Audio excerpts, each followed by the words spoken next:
गबरू बाजार में लड़कियों को देखते हुए गाना गाते हुए अपनी धुन में जा रहा था।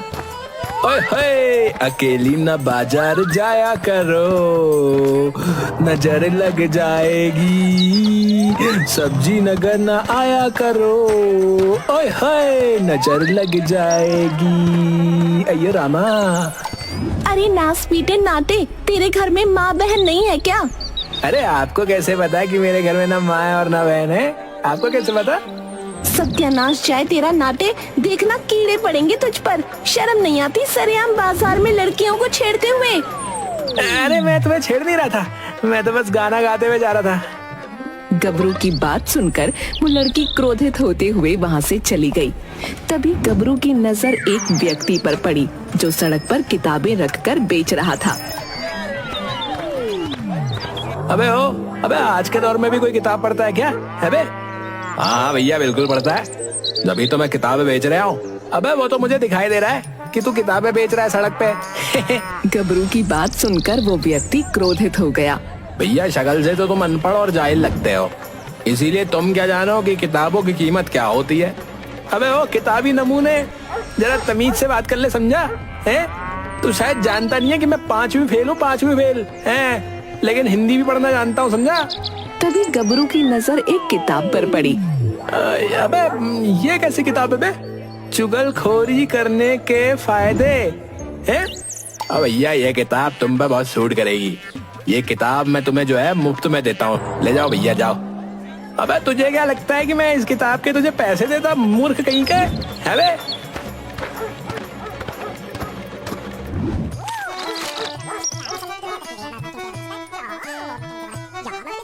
अरे वाह यार, इस किताब में तो चुगलखोरी के बहुत फायदे लिखे हुए हैं। इसका मतलब मुझे भी चुगलखोर बनना चाहिए है। मगर इसके लिए पहले मुझे शराफत का चोला पहनना होगा, तभी लोग मेरी बात पे विश्वास करेंगे ना। कहाँ से शुरुआत करूं? कहाँ से? हाँ, चाय वाले की दुकान से शुरुआत करता हूँ।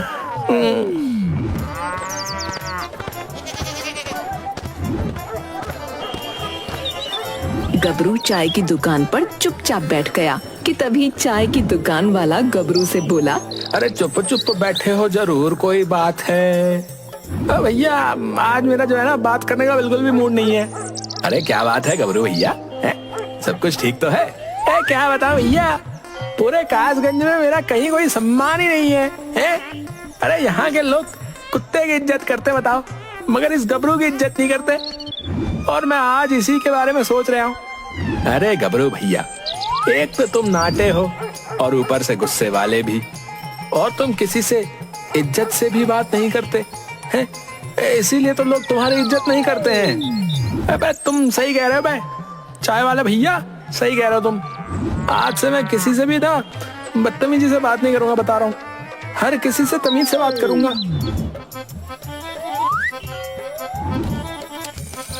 अबे ओ मतलब चाय वाले भैया जी, हमारा और तुम्हारा आज तक का हिसाब चुकता है। अब मुझसे मत कहना कि तुम मुझे पैसे नहीं देते। ये देखकर चाय वाले की आंख में आंसू आ गए। गबरू भैया, तुम बहुत अच्छे इंसान निकले भैया। मैं तुम्हें बेवजह आज तक बुरा भला कहता रहा है। कोई बात नहीं, मुझे तो कासगंज में हर कोई बुरा भला बोलता ही है। नहीं गबरू भैया, अगर तुम्हें पूरे कासगंज में सबसे ज्यादा बुरा भला कोई बोलता है ना, तो वो कासगंज का मुखिया है, जो पता नहीं अपने आप को क्या समझता है। जब देखो अपनी बेटी झुमरी को लेकर जो है पूरे कासगंज में सांड की तरह टहलता रहता है। मेरा बस चले तो मैं उसकी और उसकी बेटी झुमरी की वो कुटाई करूं कि सारा कासगंज देखता रहे भैया। गबरू कुछ देर चाय की दुकान पर बैठकर सीधा गांव के कासगंज के मुखिया के पास चला गया। मुखिया जी, मुझे आपसे कुछ बात करनी है। गबरू, लेकिन मुझे तुमसे कोई बात नहीं करनी भाई, क्योंकि तुम्हारे पास ठलुआपंती की बातों के अलावा कुछ भी नहीं होता है। मुखिया जी, मैं अब सुधर चुका हूँ और मैं आपको बस यही बताने के लिए आया हूँ कि कासगंज के बस स्टैंड पे चाय वाला आपकी बड़ी बुराई कर रहा था। वो बोल रहा था कि उसका बस चले ना तो वो आपकी और झुमरी की बुरी तरह से कुटाई कर रहे हैं। ये सुनकर मुखिया बुरी तरह से चौंकता हुआ बोला, है? लेकिन मैं तुम्हारी बात पर विश्वास कैसे करूं भला? तभी एक व्यक्ति जो कि गबरू के ही साथ चाय की दुकान पर बैठा हुआ था आकर मुखिया से बोला, अरे गबरू बिल्कुल सही कह रहा है मुखिया जी। जिस समय वो चाय वाला आपको भला बुरा बोल रहा था उस समय मैं भी वहां बैठा हुआ था। मुखिया जी आप हमेशा मुझे गलत समझते रहते हैं, लेकिन सच तो ये है कि मैं आपको अपने पिता और झुमरी को अपनी बहन की नजर से देखता हूँ। ये सुनकर मुखिया को चक्कर आते हुए महसूस हुए। अरे गबरू तू तो वाकई सुधर गया रे, और तूने उस चाय वाले की करतूत बताकर अपने सुधरने का मुझे सबूत भी दे दिया। अब उस चाय वाले की खैर नहीं, तो रुक अभी मैं उसकी खबर लेता हूँ।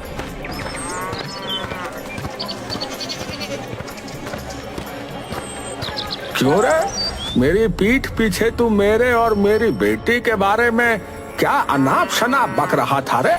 चाय वाला ये सुनकर बुरी तरह से चौंकता हुआ बोला, मुखिया जी मैंने तो आपके और आपकी बेटी के खिलाफ कुछ नहीं बोला।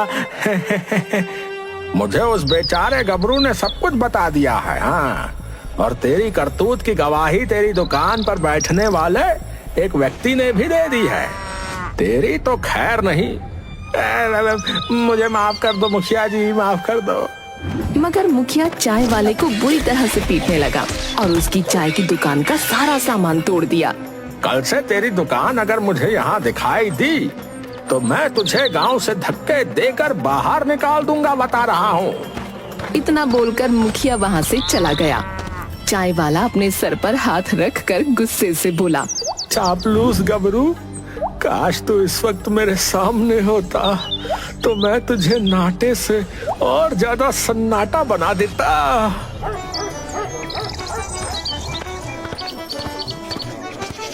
तुम सही कह रहे थे गबरू, मुझे उस चाय वाले से ऐसी उम्मीद नहीं थी। मुखिया जी मैं आपका कासगंज छोड़कर जा रहा हूँ। क्या हुआ गबरू, तुम कासगंज छोड़कर क्यों जा रहे हो? मेरे पास कुछ ही पैसे पड़े थे मुखिया जी, जो मैंने उस चाय वाले को दे दिए। अब तो मेरे पास खाना खाने तक के पैसे नहीं बचे। कासगंज से बाहर जाकर मेहनत मजदूरी करके कुछ पैसे कमाकर अपना पेट भरूंगा। पागल हो गए हो क्या? अरे तुमने मुझे पिता बोला है और झुमरी को अपनी बहन। चलो मेरे साथ, आज से तुम मेरे घर पर खाना खाओगे।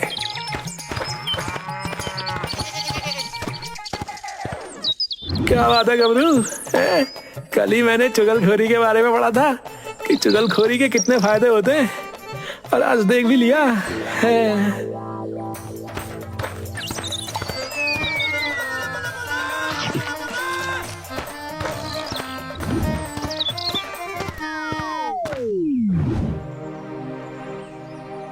मुखिया जी आपके चेहरे पर जो है चिंता की लकीरें क्यों झलक रही हैं? अब तुम्हें क्या बताऊं गबरू, पड़ोसी गांव के सुखिया चाचा ने अपने इकलौते पुत्र अज्जू के लिए मेरे घर में रिश्ता भेजा है। उन्हें मेरी बेटी झुमरी पसंद आ गई है। सुखिया चाचा तो बहुत ज्यादा पैसे वाले हैं मुखिया जी। मैंने सुना है कि उनके पास पूरे 100 बीघा जमीन है, तो आपको तो खुश होना चाहिए। बात तो तुम्हारी सही है गबरू, लेकिन मैं सुखिया चाचा को पसंद नहीं करता। क्या है ना कि अभी वो 100 बीघा जमीन सुखिया चाचा के ही नाम में है। अगर वो 100 बीघा जमीन उनके बेटे अज्जू के नाम हो जाए तो मजा आ जाए, लेकिन फिर भी क्या कर सकते हैं, बुढ़ऊ सुखिया चाचा को आज नहीं तो कल मरना ही है। सुखिया चाचा कब आ रहे हैं झुमरी को देखने के लिए? कल सुबह 11 बजे का समय दिया है उन्होंने आने के लिए। ओए मूर्ख मुखिया, तूने मेरे नाटक को देखते हुए झुमरी के साथ मेरा कभी विवाह नहीं किया ना? तेरी ऐसी की तैसी। बेटा मैं भी तेरी बेटी का विवाह अज्जू के साथ नहीं होने दूंगा, बता रहा हूँ। क्या बात है गबरू, क्या सोच रहे हो? कुछ नहीं मुखिया जी, आप गांव के लुटिया हैं, मेरा मतलब मुखिया हैं। आप जो फैसला लेंगे वो बेहतर होगा। मुझे अभी भी विश्वास नहीं हो रहा गबरू कि तुम इतने सुधर गए हो। मुखिया की बात सुनकर गबरू मुस्कुराता हुआ घर से बाहर चला गया और सुबह 11 बजे कासगंज की सीमा पर टहलने लगा। तभी उसे दूर से सुखिया चाचा और उसका बेटा अज्जू आता हुआ दिखा। अरे कहाँ जा रहे हो सुखिया चाचा, कहाँ जा रहे हो? क्या गबरू, तुम्हारे कासगंज के मुखिया के घर पर जा रहा हूँ। क्या है कि मुझे उनकी बेटी झुमरी पसंद है अपने बेटे अज्जू के लिए, इसीलिए मैं अपने बेटे अज्जू को भी साथ लिए जा रहा हूँ। लेकिन मुखिया तो कल आपको काफी भला बुरा बोल रहा था। क्या बकवास कर रहे हो गबरू? हाँ सच बोल रहा हूँ। बोल रहा था कि कुछ ऐसा हो जाता कि आपकी 100 बीघा जमीन आपके बेटे अज्जू के नाम हो जाती और आप मर जाते। और हाँ ये भी बोल रहा था कि बुढ़ऊ सुखिया को एक ना एक दिन तो मरना ही है। ये बकवास है गबरू। सारा कासगंज जानता है कि तुम एक नंबर के झूठे और मक्कार हो। मैं तुम्हारी बात पर विश्वास क्यों करूं? मैं जानता था सुखिया चाचा कि आप मेरी बात पर विश्वास नहीं करोगे, इसीलिए सबूत के तौर पर मैंने अपने मोबाइल में मुखिया जी की बातों को रिकॉर्ड कर लिया था। ये सुन लो, 100 बीघा जमीन उनके बेटे अज्जू के नाम हो जाए तो मजा आ जाए। बुढ़ऊ सुखिया चाचा को आज नहीं तो कल मरना ही है। 2 कौड़ी का मुखिया है? एक तो इसकी बेटी के घर पर रिश्ता करके मैंने एहसान किया इस पर, और ऊपर से ये मेरे मरने की ही दुआएं मांग रहा है। इसे छोड़ूंगा नहीं। चलो अज्जू, मुखिया को पीट कर आते हैं, चलो।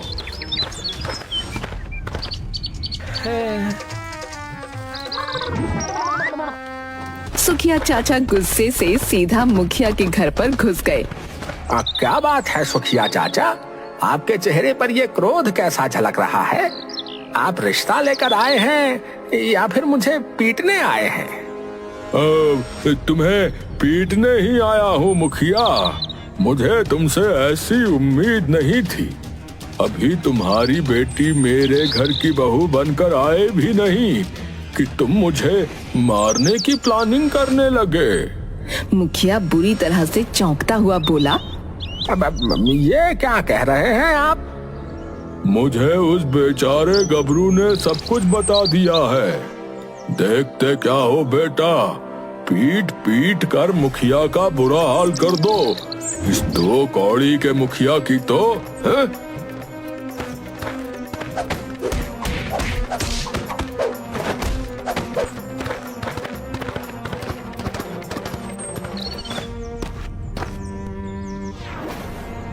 अरे पिताजी, आपको कौन रुई की तरह धुनकर चला गया?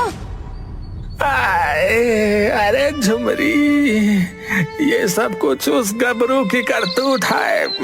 कल जो मैं गबरू के सामने बातचीत कर रहा था ना, उस चुगलखोर गबरू ने सारी बातचीत सुखिया चाचा और उसके बेटे अज्जू को बता दी, और वो दोनों मुझे कुत्ते की तरह पीट कर चले गए। आई मुझे तो कल ही उस नाटे पर शक हो रहा था। आप खुद ही सोचिए पिताजी कि वो मक्कार गबरू रातों रात कैसे सुधर गया। तुम सही कहती हो झुमरी, लेकिन वो गबरू का बच्चा मुझे जानता नहीं। मैं उसका कासगंज में रहना हराम कर दूंगा। कहाँ है तू चुगलखोर गबरू? गबरू एक पेड़ के नीचे बैठा हुआ सारी बातें सोचकर हंस रहा था कि तभी कासगंज का एक व्यक्ति दौड़ता हुआ आकर गबरू से बोला, अरे गबलू, तुम यहाँ बैठे हुए हंस रहे हो? उधर मुखिया गाँव वालों के ठाट तुम्हें ढूंढ ले आए और ताए वाला तलाली लेकर तुम्हारी तलाश कर ले आए। ये सुनकर गबरू बुरी तरह से डर गया। अरे यार, ये तो लफड़ा ही हो गया यार। अब क्या करूं यार? उत्तरी, अरे कल ना त्याग गबलू, अपनी दान बताकर भाग, नहीं तो वो थपतेला पीट पीट कर बुरा हाल कर देंगे। उधर कहाँ डाले हो? अबे भाग रहे हो बे। अले मुखिया ने साले ताजगंज की सीमा की देलाबंदी कर रखी है। तू अगर ताजगंज की सीमा पर पहुंचेगा ना तो वो तुझे वहीं से पकड़ लेंगे। भगवान, अब मैं कहाँ से भागू यार। तू तो मला गबलू, तू तो मला। इतना कहकर वो व्यक्ति वहां से चला गया। तभी गबरू की नजर एक साधु पर पड़ी। गबरू दौड़ता हुआ साधु के पास जाकर बोला, साधु महाराज, साधु महाराज, साधु महाराज, मुझे बचा लीजिए साधु महाराज। मैं कोई पुलिस थोड़ी हूँ जो तुझे बचा लूंगा। अबे यार, अगर तुम पुलिस नहीं है तो क्या हुआ, तुम एक साधु तो हो और देखने में चमत्कारी भी मालूम पड़ते हो। कोई चमत्कार करो ना। मुझे सिर्फ एक ही चमत्कार करना आता है। कौन सा चमत्कार? मैं सिर्फ रंग बदल सकता हूँ। रंग बदल सकता हूँ? क्या मतलब? मैं तुम्हें समझाता हूँ। जैसे कि तुम्हारा शरीर का रंग काला है, मैं उसे नीले में परिवर्तित कर सकता हूँ, पीले में परिवर्तित कर सकता हूँ, यहाँ तक कि काले में परिवर्तित कर सकता हूँ। अब तुम बताओ कि तुम्हें अपने शरीर का रंग कैसा चाहिए? हाँ, समझ गया। तुम कहना क्या चाह रहे हो? मुझे ऐसे रंग में परिवर्तित कर दो कि कोई मुझे पहचान ही ना पाए।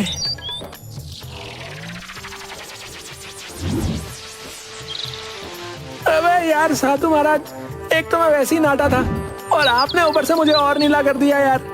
अरे, तुमने ही तो बोला था कि कोई भी तुम्हें पहचान ना पाए। इस रंग से तुम्हें कौन पहचानेगा? अरे हाँ, ये तो मैं भूल ही गया था। हाँ, ठीक है साधु साहब, ठीक है। और सुन, ये तेरा नीला रंग 1 महीने तक तेरे शरीर पर रहेगा। उसके बाद ये स्वयं उतर जाएगा। गबरू वहां से भागने लगा कि तभी मुखिया और गांव वालों की नजर नीले पड़ चुके गबरू पर पड़ी। अरे देखते क्या हो, पकड़ो इस नाटे को। इसकी तो अपने शरीर पर नीला रंग पोत कर भाग रहा है। गांव वालों ने गबरू को पकड़ लिया। अबे ओ मुखिया, अबे मुझे पहचान कैसे लिया बे? मेरा रंग तो नीला है। अबे मूर्ख, तेरा रंग नीला जरूर है, लेकिन तेरा कद तो नाटा ही है ना। और पूरे संसार में सिर्फ तू ही 2 फीट का है, समझा? अरे देख क्या रहे हो, मारो इस चुगलखोर गबरू को। गांव वाले बुरी तरह से गबरू को पीटने लगे और गबरू बड़ी मुश्किल से अपनी जान बचाकर गांव की सीमा से बाहर निकलकर भाग गया।